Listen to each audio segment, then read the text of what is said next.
There's the U.S. national soccer team getting ready for the World Cup, winning a friendly match against Nigeria last night. But what are their chances for the biggest prize in global sports? Who will win the Cup? ABC's Paula Faris went to our experts at ESPN's 538 for some answers. Who better to take on predicting the world's biggest championship tournament than 538 guru Nate Silver? The election oracle has a soft spot for soccer, too. You played soccer, but your career ended when?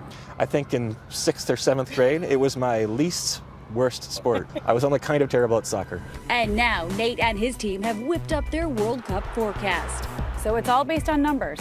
It's all based on numbers. There's not any subjective component to it. We're trying to account for both the quality of the athletes as well as team performance. Nate found everything counts, even the small things like getting there. The farther you travel, the tougher to win. Especially east to west. That might help the other South American teams. It might hurt a team like Japan, who's coming from the other side of the world. But the big question for American fans, how will the U.S. do? Last time, the team advanced out of the group stage, and Nate gives them a 37% chance to do it again. They played pretty well together as a team. But the chances the U.S. wins it all, Nate says it's just 4%. Well, make that 0.4%. So one chance in 200, 250 or so. In the words of Jim Carrey. So you're saying there is a chance? There is a chance. I mean, look, if you go back to the NCAA tournament, things like this can happen. It's a tough year to be an underdog. That's because of teams like these, the heavy hitters, Brazil, Argentina, Spain, and Germany. You're calling it a murderer's row. You have 4 terrific teams that might be favorites in any other year. Okay, big drum roll. Who are you picking to win the 2014 World Cup?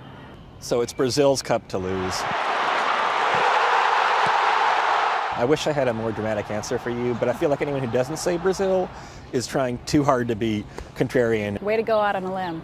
Yeah, look, I mean, I'm the guy who got a lot of credit in 2012 for betting on the favorite, right? I mean, this is a year in particular where it's a good year for the favorites. All right, Nate, thank you so much. We'll be watching. I'll see you in Rio. Thank you.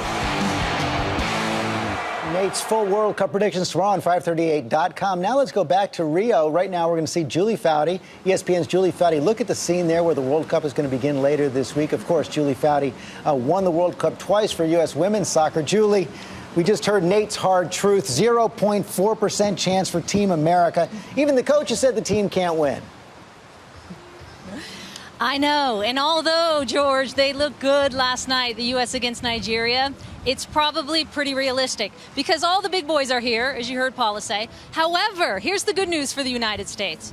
The strongest team they've probably had in a very long time, and the deepest team. The biggest challenge for them, of course, is they're put in this group of death, which is so hard. Ghana, their first game, knocked them out of the World Cup, the last 2 World Cups. Portugal has the best player in the world in Cristiano Ronaldo. And then Germany, who's won 3 World Cups, runner-up 4 times. That's their group. So that's the big challenge. But we're looking at baby steps right now, baby steps for the U.S.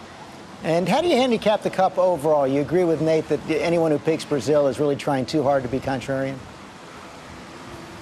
I actually am going to be a contrarian here, George, and I think Brazil is the obvious choice, of course, being the host here, but I'm going with Argentina. Argentina, besides having one of the best players in the world in Lionel Messi, has a tremendous team as well. They're from South America, of course. They've got a lot of fans coming. So I'm going to go with Argentina to win this World Cup and not Brazil because I think there's tremendous pressure on Brazil being the host. Finally, it looks so beautiful right there, right now, but there have been a lot of protests, a lot of anger, some security concerns. How's that playing down there? Well, it's interesting because Brazil is known for this love of football and this joy, and it's in their heart and in their souls. But there is this undercurrent when you walk around. I was out yesterday. There's this undercurrent of concern about how much money was spent on this World Cup. And surprisingly, everyone thought the anti-government protests were going to be the big issue. But really what is being the most disruptive so far are the strikes. In Sao Paulo, with the opening game on Thursday, in a city of 30 million people, they are having a transit strike in its 4th day. And that's become a real concern. And you're seeing this sadness almost at the $11 billion being spent. And so when you look at it, how this Brazil team does is going to be really a test of the attitude of this country and how they approach this World Cup. Important for the national spirit. Julie Foudy, thanks very much. You can watch all the World Cup action all day long on ESPN. Coverage begins Thursday.